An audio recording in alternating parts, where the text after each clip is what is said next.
Good afternoon everyone. मैं RJ again नए stock Jindal steel को लेकर आया हूँ। साथ में निफ्टी मेटल को भी हम लोग डिस्कस करेंगे। महाराष्ट्र का आज चल रहा है इलेक्शन। उसके रिजल्ट के बाद कुछ अच्छा मूवमेंट देखने को मिलना चाहिए, क्योंकि सभी डिमांड जोन में है, यही होप करते हैं। और मैं बैठा हुआ था तो चलो कि चलो आप कल के डे के स्टॉक, कल भी मार्केट देखा हमने, ऊपर नीचे हुआ तो वो डिमांड जोन और सप्लाई जोन के कारण हुआ, वो मैं बताऊंगा आपको। तो मेरे पास एक अच्छा स्टॉक आया जिंदल स्टील। तो मैंने कहा चलिए जिंदल स्टील के बारे में आपसे आप लोगों को डिस्कस करते हैं, जो कि जल्दी ही बहुत ऊपर जाने वाला है। बताऊंगा मैं कहाँ तक क्या होगा, ठीक है। यूट्यूब पे अच्छे प्यार मिले, 1K सब्सक्राइबर हो गए मेरे, और भी आगे आपके बढ़ेंगे। वीडियोस को पूरा देखा करिए और ज़्यादा से ज़्यादा सब्सक्राइब करिए, लाइक करिए, कमेंट करिए। Thank you so much. ये डिस्क्लेमर। चलिए हम जिंदल स्टील को डिस्कस करते हैं।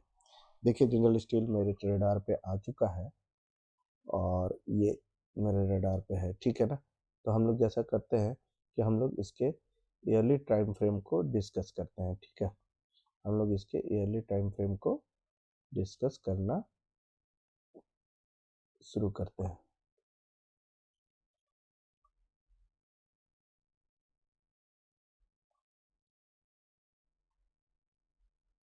यहाँ पे देखिए जिंदल है, यहाँ पे इस टाइम फ्रेम के कारण मैंने ऐसे कर दिया। अब जब हम ईयरली टाइम फ्रेम में जा रहे हैं तो देखते हैं कि देखिए ये ईयरली के टाइम फ्रेम में ही आया था, इसके कारण ये नीचे आया था। एक बार को यहाँ से चल चुका और इसको क्रॉस करके इसके ऊपर क्लोजिंग दे दिया हमारा, ठीक है ना। ईयरली के टाइम फ्रेम में है। जब हम हाफ ईयरली के टाइम फ्रेम में जाते हैं, टाइम फ्रेम बहुत मैटर करता है हमारे ट्रेडिंग जर्नी के लिए, इसलिए आपको जानना जरूरी है। तो हाफ ईयरली के टाइम फ्रेम में हम यहाँ देखते हैं, यहाँ और यहाँ इन्होंने दो वो बनाए। और देखिए ये यहीं से हाफ ईयरली के टाइम फ्रेम में टच किया, पहले इसने ईयरली के किया तो नीचे आया, फिर हाफ ईयरली के किया तो और नीचे आ गया, और यहाँ पे एक इसने हाफ ईयरली का डिमांड जोन बना दिया। उसके बाद हम जब क्वार्टरली पे चलते हैं तो क्वार्टरली पे देखते हैं कि क्वार्टरली पे भी ये एक इन दोनों को मान ले। हालांकि आप इसको भी मानिए और इसको भी मानिए, लेकिन मैं इन दोनों को ही मानता हूँ। तो यहाँ पे क्वार्टरली पे डिमांड जोन इन्होंने बना दिया, और देखिए ये क्वार्टरली के ही डिमांड जोन में है, ठीक है।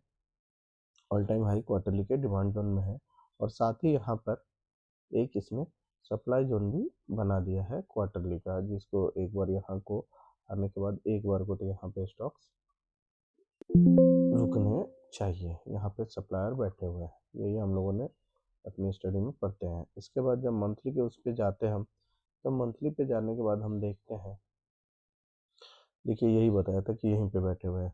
तो मंथली पे जाते हैं तो मंथली पे हम देखते हैं कि मंथली पे भी एक हमारा यहाँ पे डिमांड जोन यहाँ बना हुआ है, और ये ऑल टाइम आ गया। तो क्वार्टरली और मंथली का सपोर्ट तो है ही यहीं पे, ठीक है। तो अगर नीचे भी आए तो कोई बात नहीं, थोड़ा यहाँ थोड़ा आगे भी इन्वेस्टमेंट करेंगे हम लोग, ऐसे कर लेते हैं इन्वेस्टमेंट। बाकी अपने एडवाइजर से पूछिए आप। उसके बाद जब हम, अच्छा देखिए अभी क्यों नीचे आया, एक बार को ऊपर गया था, ऑल टाइम हाई गया था, तो क्यों नीचे आया, उसका रीजन भी यही मैं बता दे रहा हूँ आपको। यहाँ वीकली के टाइम फ्रेम पे था, वीकली के टाइम फ्रेम पे था, वीकली के टाइम फ्रेम से ये नीचे आ रहा है एक बार को स्टॉक, ठीक है। उसके पहले अगर आप जाके देखोगे तो मंथली के भी टाइम फ्रेम वही है।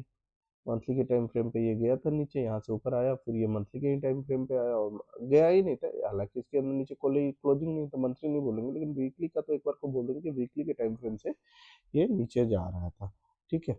और ये अब एक बार को यहाँ पे आया। यहाँ से चलने की उम्मीद इसलिए है क्योंकि यहाँ से यहाँ पे वीकली मंथली क्वार्टरली सबका सपोर्ट है। डेली के टाइम फ्रेम पे हम जाके देखेंगे तो डेली के टाइम फ्रेम पे ये देखिए, यहाँ पे ओब्वियसली यहाँ पे क्वार्टरली के डिमांड जोन से ही आ रहा है, तो थोड़ा तो स्टे करेगा ही, थोड़ा सा स्टे करेगा। तो हमें एक बार को एंट्री तो मिल चुका है। उसके बाद दोबारा जब आ रहा था तो मैंने कहा कि चलिए आप लोगों को इस स्टॉक के बारे में मैं आप लोगों को बता दूं, ठीक है। अब देखो मैं क्यों बोलता हूँ, हालांकि इस पर बिलीव नहीं करते हैं, लेकिन आप लोग पढ़े होंगे, प्री लेगेज है हमारा, तो डिमांड सप्लाई चलता है, आपका प्री लेगेज है। लोग सुनते होंगे ये एम और डब्ल्यू बन जाता है तो उसके बाद होता है, देखो ये एम बन गया ना,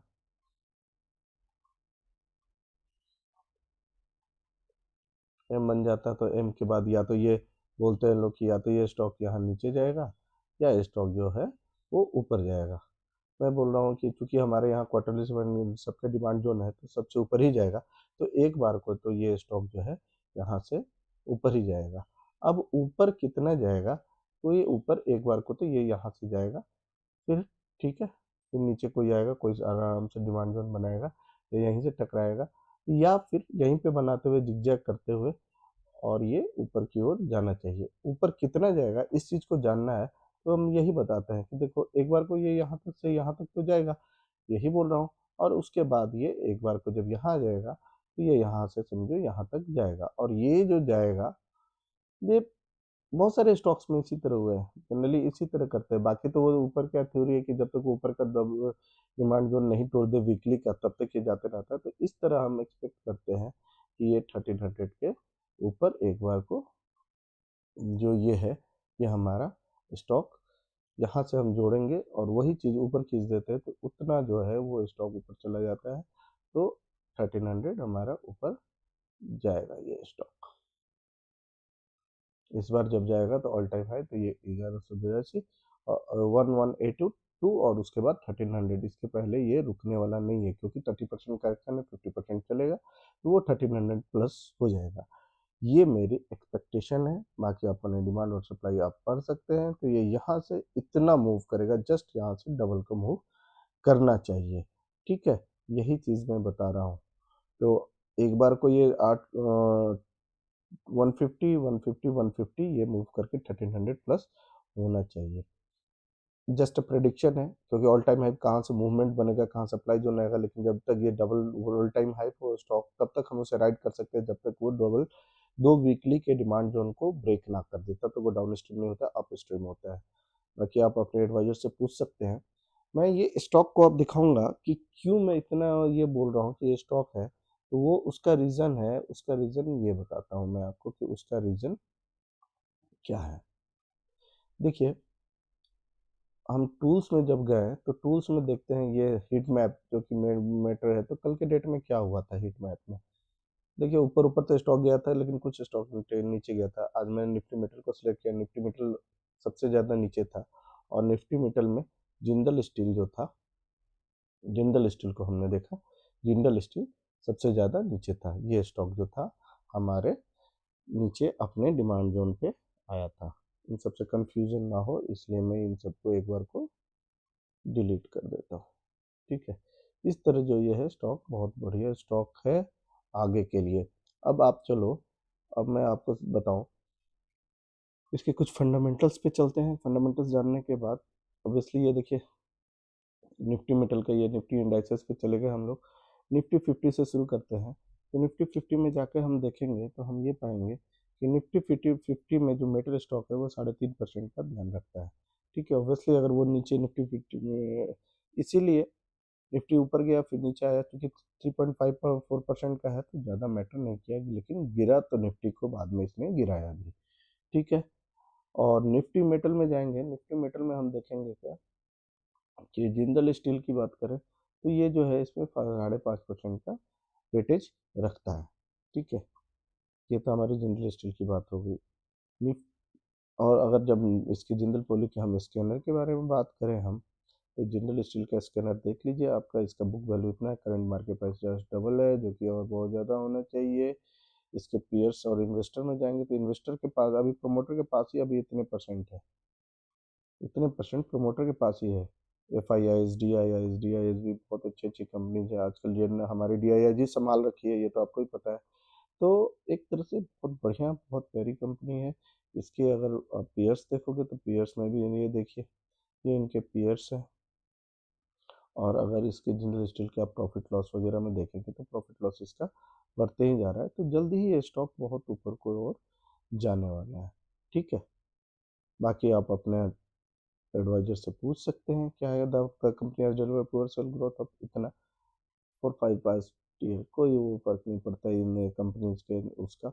ये अभी मार्केट गिरा है तो दे दिया है न्यूज़, अदरवाइज ये बहुत ऊपर जाने वाला स्टॉक है स्टील सेक्टर में। मेटल सेक्टर जिस दिन मेटल सेक्टर चलेगा उस दिन ये चलेगा। अब मेटल सेक्टर कब चलेगा उसके लिए हमें निफ्टी मेटल के चार्ट को देखना पड़ेगा।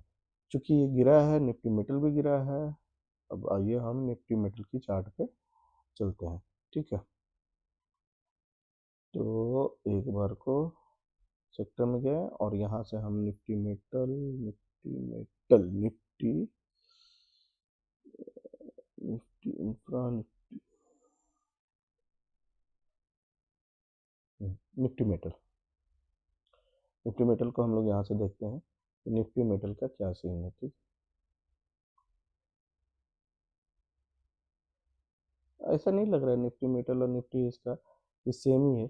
चलिए देखिए, ये इस तरह से मैं बनाता हूँ, जो बनाता हूँ तो वही होता है, इसलिए मैं इस चीज़ को बना, हालांकि मैं इस चीज़ पे गौर नहीं करता क्योंकि हमारा सप्लाई और उसका है, लेकिन मैं बता देता हूँ कि भाई ये प्रोविजनल जो भी है वही है। चलिए ईयरली के टाइम फ्रेम पे चलते हैं तो देखते हैं कि ईयरली के टाइम फ्रेम से निफ्टी मेटल जो है वो चल रहा है।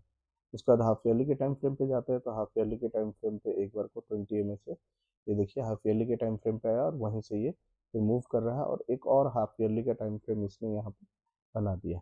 ठीक है, उसके बाद जब हम क्वार्टरली के टाइम फ्रेम पे जाते हैं तो यहाँ एक क्वार्टरली के टाइम फ्रेम पे बनाया, और अब मैं वही बता रहा था, देखिए लग नहीं रहा है, सेम ही चल रहा है।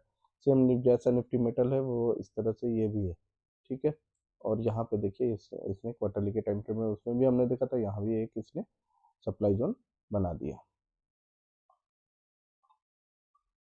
उसके बाद क्वार्टरली के बाद चलेंगे, उसके बाद हम लोग चलेंगे वीक, क्वार्टर के बाद मंथली के टाइम फ्रेम पे। मंथली के टाइम फ्रेम पे देखिए, मंथली के टाइम फ्रेम पे भी बना हुआ है, और यहाँ से ही चलने के बाद मूव किया है, तो एक बार यहाँ नीचे थोड़ा और आके निफ्टी मेटल चलने की संभावनाएं है।